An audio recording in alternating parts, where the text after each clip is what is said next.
There's a pattern in military history that has destroyed 3 world superpowers in the last 500 years, and right now, even before 2026, the United States is following that exact same pattern, stage by stage, defeat by defeat, almost like we're reading from the same playbook that led to catastrophe every single time before.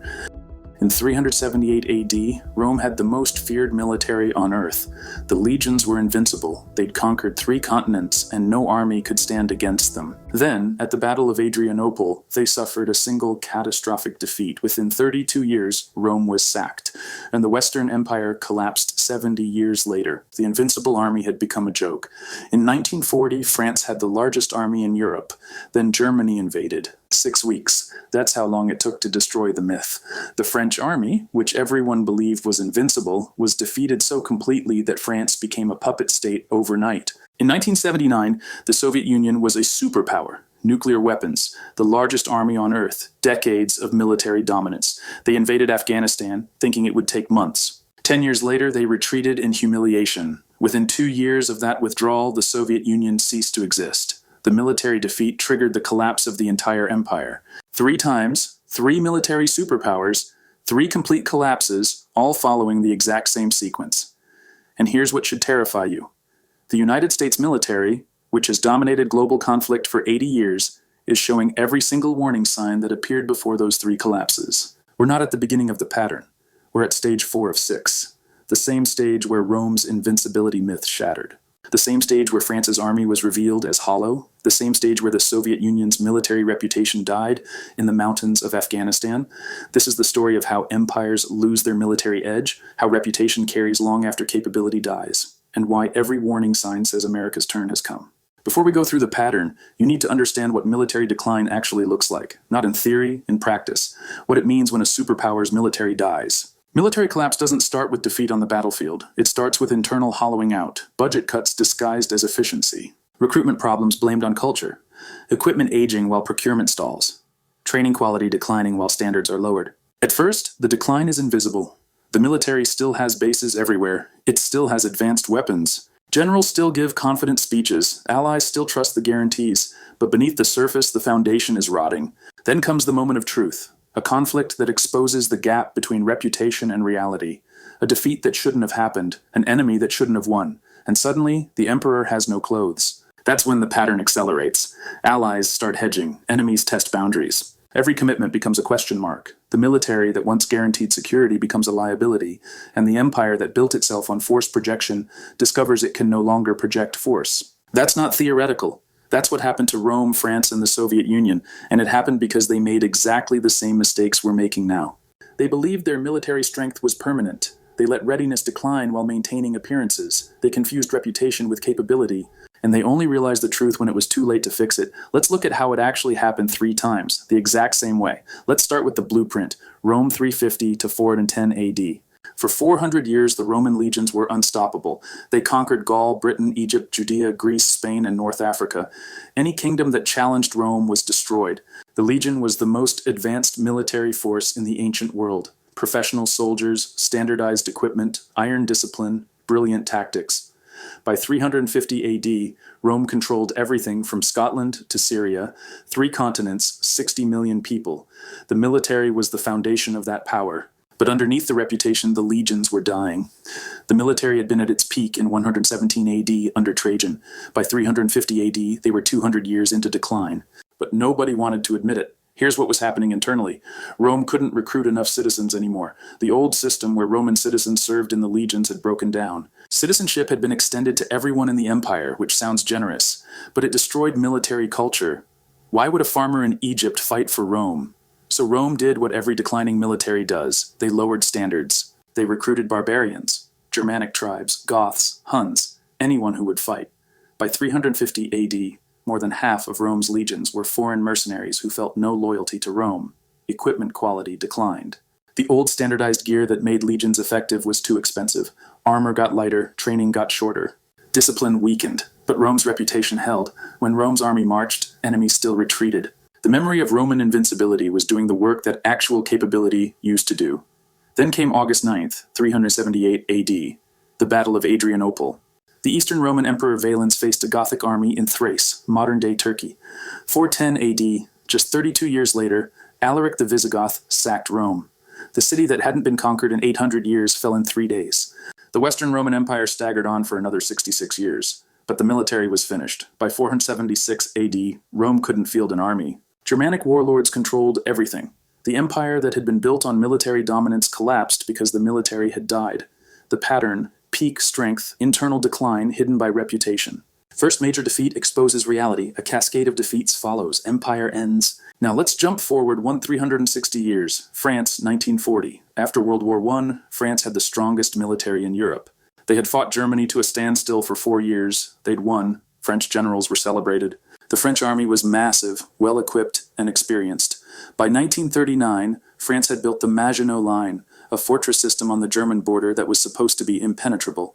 The French military strategy was based on defense, attrition, and the belief that Germany couldn't break through.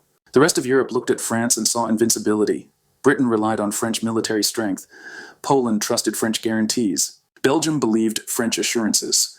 But underneath, the reputation was intact, while the capability was declining. Here's what was wrong. French military doctrine hadn't evolved. They were still planning to fight World War I again. Static defense, slow mobilization, attrition warfare. They ignored the lessons of mechanized warfare. They had tanks, but they spread them out in infantry support roles instead of concentrating them. German military theory had evolved. Blitzkrieg, fast concentrated attacks. Tanks grouped in divisions supported by aircraft, punching through weak points and encircling enemies. Speed, surprise, coordination. France had more tanks than Germany, more men, more guns. But they had outdated tactics, a slow command structure, and rigid thinking. May 10th, 1940. Germany invaded. The world expected another long, grinding war, another 4 years of trench warfare like World War I in 6 weeks. That's how long it took. Germany didn't attack the Maginot Line. They went around it through the Ardennes forest. French command said tanks couldn't move through that terrain. They were wrong. German panzers broke through at Sedan. French defenses collapsed. Within days, Germany had cut the French and British armies in half. The British evacuated at Dunkirk. The French government fled Paris. On June 22nd, France surrendered. 6 weeks. The strongest army in Europe was destroyed in 6 weeks. Not just a single defeat, total collapse. The gap between reputation and reality was so large that when it was exposed, the entire military shattered. And here's what matters for understanding the pattern. It wasn't that Germany had better equipment, France had comparable tanks and more men. It was that France's military doctrine, training, and command structure had decayed while the reputation remained. They'd been coasting on World War I glory for 20 years. They believed their own mythology. And when they faced an enemy that had actually innovated, they discovered their military was obsolete. France never recovered as a military power. They were liberated by America and Britain in 1944. But French military prestige was dead. To this day, France is a second-tier power that once was a superpower. The pattern again, reputation carried long after capability declined. The first major test revealed the truth. Immediate collapse. One more example. The Soviet Union from 1979 to 1989. The Soviet military in 1979 was massive. 5 million soldiers, nuclear weapons, the largest tank force on Earth, decades of military dominance in Eastern Europe. When the Soviets invaded Czechoslovakia in 1968, resistance lasted 1 day. The USSR looked invincible.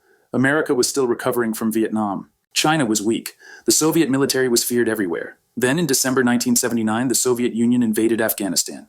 The goal was simple: install a friendly communist government, stabilize the country, and withdraw within months. It should have been easy. Afghanistan was poor, divided, and technologically backward. The Soviets had tanks, helicopters, and modern weapons. Afghan resistance had old rifles. 10 years later, the Soviets retreated in humiliation. 15,000 Soviet soldiers dead. Hundreds of thousands of Afghans dead. The war cost billions, and it broke the Soviet military. Here's what went wrong. The Soviet military looked strong on paper, but it was hollow. Conscription meant soldiers didn't want to be there. Morale was terrible. Drug abuse was rampant. Desertion was common. Officers were corrupt. Equipment maintenance was poor. The Soviets tried to fight a guerrilla war with conventional tactics. They bombed villages. They occupied cities. But they couldn't control the countryside. The Mujahideen, funded by America and Pakistan, adapted. They ambushed convoys. They shot down helicopters. They made occupation unsustainable. The Soviet military couldn't win. And as the years dragged on, the war revealed everything that was wrong with the Soviet system. Corruption, incompetence, and brutality that created more enemies, supply problems, and leadership failure. February 15th, 1989, the last Soviet soldier crossed the bridge out of Afghanistan. The defeat exposed that Soviet military power was a myth. The invincible army had been beaten by farmers with rifles. And once that reputation died, the empire died with it. Eastern Europe watched. If the Soviets couldn't defeat Afghanistan, how could they hold Eastern Europe? Within 2 years, the Berlin Wall fell.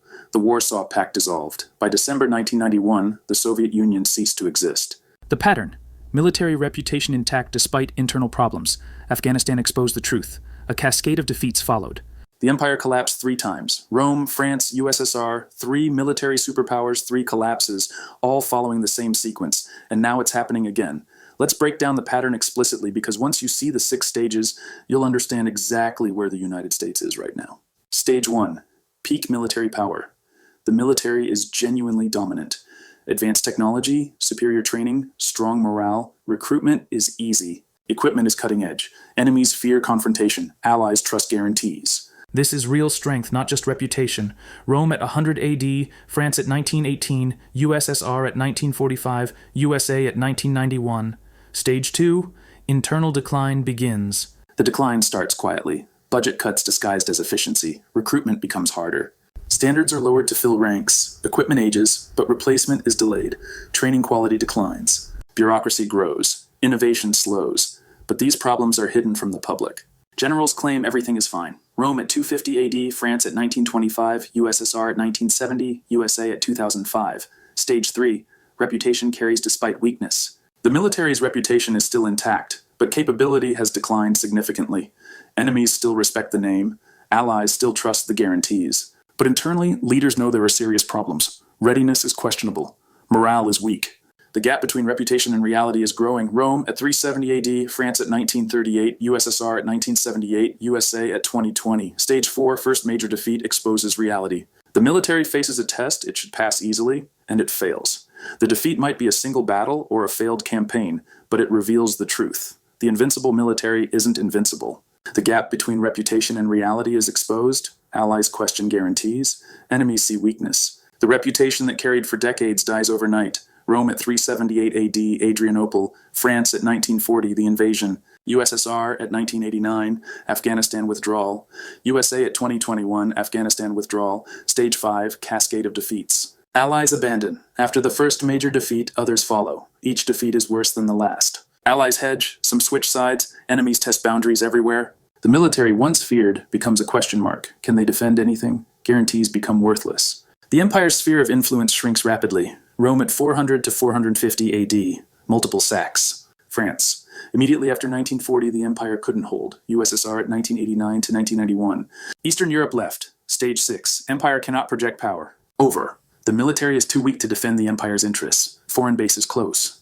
Allies leave. Enemies act without fear. The empire retreats to its core territory.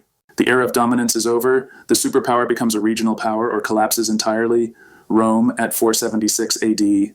France permanently after World War II. USSR at 1991. USA at the future. 6 stages. 3 empires followed them completely. Rome took 100 years from stage 4 to stage 6. France took 1 year. The USSR took 2 years. Each collapsed faster than the last. The pattern is clear, the sequence is identical, and the United States is at stage 4 right now. Let me show you why the evidence is overwhelming. Stage 1 was 1991, the Gulf War. The US military destroyed the 4th largest army on Earth in 100 hours. Precision weapons, overwhelming air power, total dominance. That was peak American military power. The world had never seen anything like it. America could fight 2 major wars simultaneously and win both. That was the doctrine. That was the capability. That was stage 1. Stage 2 started quietly around 2005. The Iraq and Afghanistan wars were grinding on. The military was stretched thin. Equipment was wearing out faster than it could be replaced. The defense budget was massive, but most of it went to operations, not modernization. F-22 production was cut short. The Navy shrank from 600 ships to under 300. The Army downsized, but everyone said it was fine. We were getting more efficient, technology was improving, quality over quantity. By 2020, we'd reached stage 3. The American military's reputation was still intact.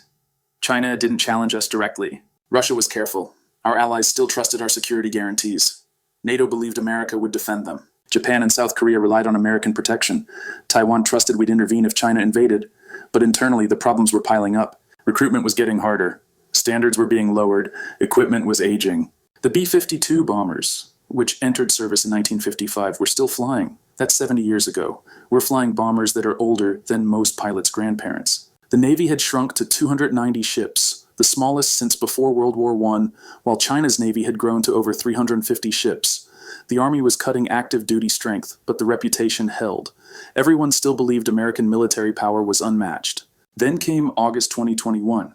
Afghanistan, 20 years, $2 trillion, the most advanced military on Earth versus the Taliban, a force with no air force, no navy, no satellites, and no advanced weapons. We trained the Afghan military for 2 decades. We equipped them. We funded them. We told the world they could hold the country. The Taliban took over in 11 days. 11 days. The Afghan military we spent 20 years building collapsed immediately. The Taliban entered Kabul on August 15th. The scenes at the airport were chaos. Afghans were falling from planes. The American military conducted a panicked evacuation. 13 U.S. service members were killed in a suicide bombing. The last C-17 took off on August 30th, leaving behind billions in equipment, helicopters, armored vehicles, weapons, and night vision goggles. We armed the Taliban with more advanced equipment than most of our allies have. This was stage 4. This was America's Adrianople, our moment where the gap between reputation and reality was exposed. We couldn't defeat the Taliban. 20 years, and we lost. The most powerful military in history was beaten by an insurgency with rifles and improvised explosives. And just like Rome after Adrianople, just like France after 1940, just like the USSR after Afghanistan, the world took notice. China watched, Russia watched, Iran watched, and they saw weakness. But it's not just Afghanistan. The warning signs are everywhere. Let's go through them because every single indicator that appeared before Rome, France, and the USSR's military collapses is flashing red for America right now. Recruitment crisis. The U.S. military is missing recruitment targets by 25%. Equipment aging. The B-52 bombers are from the 1950s. The Minuteman III nuclear missiles are from 1970.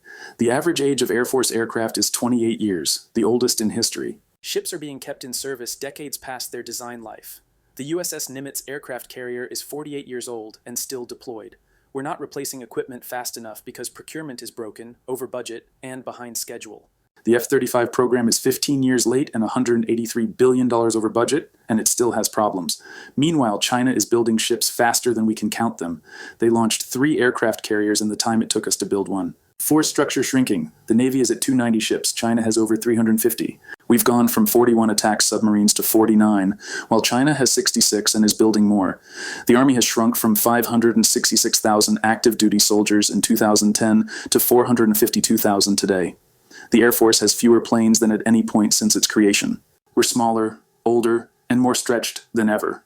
Readiness problems. Only 50% of Air Force fighters are mission capable at any given time.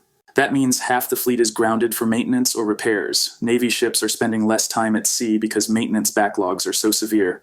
Training hours are being cut to save money. The military is less ready to fight now than at any point since the 1970s. Budget problems disguised by big numbers. The defense budget is over $800 billion. That sounds massive. But most of it goes to personnel costs, benefits, and operations. Only 20% goes to procurement and modernization. We're spending more but getting less. And because we have commitments everywhere, we can't concentrate forces anywhere. We're strong nowhere because we're spread everywhere. Technological edge eroding. China has hypersonic missiles that can sink carriers. We don't have a defense against them yet. Russia has jamming technology that disrupts our communications and GPS. Our drones are being shot down in Ukraine.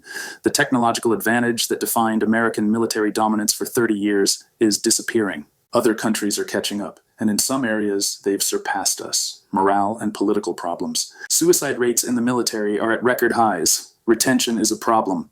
The best officers and NCOs are leaving for private sector jobs. Trust in leadership is declining. Culture wars are being fought inside the military. Political divisions are affecting unit cohesion. This is the kind of internal rot that destroyed Roman legions and Soviet divisions. And here's the most critical indicator. Reputation is still carrying us. Our allies still trust American guarantees, but they're starting to hedge. Saudi Arabia is making deals with China. The UAE is buying Russian weapons. South Korea is developing its own nuclear deterrent because they're not sure America will defend them. Europe is talking about strategic autonomy, which means they don't trust us to protect them anymore. The reputation that has kept our enemies cautious for 80 years is cracking, and once it breaks completely, we enter Stage 5. Stage 5 is the cascade. Once enemies believe American military power is hollow, they'll test it everywhere simultaneously. China moves on Taiwan. Russia pushes further into Ukraine or the Baltics, Iran closes the Strait of Hormuz, North Korea acts against South Korea, and America can't respond to all of it. We don't have enough ships, enough planes, enough soldiers, enough weapon stockpiles to fight in multiple theaters at once. Our war game simulations show we lose to China in a Taiwan conflict. We've run the scenarios dozens of times. We lose not because China's military is better, but because we can't get enough forces there fast enough. And once we lose a single carrier, once China demonstrates it can sink American ships, the entire illusion of American naval dominance dies. This is the pattern playing out in real time. We're at stage 4. The Afghanistan withdrawal was our Adrianople moment. The moment the world saw that American military might is not what it used to be. Stage 5 is coming. Multiple challenges in multiple theaters. Allies abandoning American security guarantees, enemies acting without fear, and America discovering it can't defend all its commitments. The timeline. Rome took 32 years from Adrianople to the sack of Rome. The USSR took 2 years from Afghanistan to collapse. France took 6 weeks from invasion to surrender. The pattern accelerates each time because the world moves faster. Information spreads instantly and enemies can coordinate globally. How long does America have? Maybe 5 years? Maybe 10. But the direction is clear. And once stage 5 starts, stage 6 comes quickly because once the cascade begins, once allies hedge and enemies attack, the empire can't maintain its position.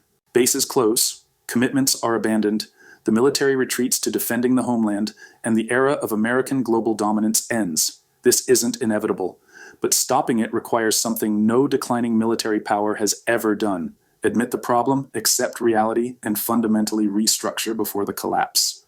Rome didn't do it. France didn't do it. The USSR didn't do it. They all believed their reputation would carry them,